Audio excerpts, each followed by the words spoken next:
নারকেলের ওই লম্বা মাথায় হঠাৎ দেখি কাল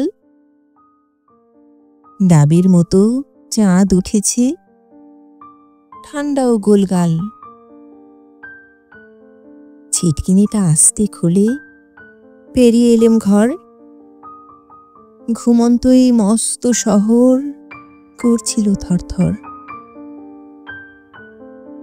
মিনারটাকে দেখছি যেন দাঁড়িয়ে আছেন কেউ। পাথরঘাটার গির্জেটা কি লাল পাথরের ঢেউ? চৌকিদারের হাঁক শুনে যেই মুড় ফিরেছি বায়, কোত্থেকে এক উটকো পাহাড় ডাক দিল, আয় আয়। পাহাড়টাকে হাত বুলিয়ে লাল দিঘিটার পার এগিয়ে দেখি জোনাকিদের বসেছে দরবার।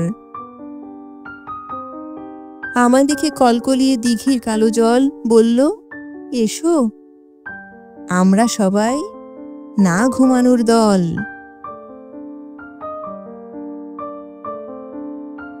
পকেট থেকে খোলো তোমার পদ্ম লেখার ভাঁজ।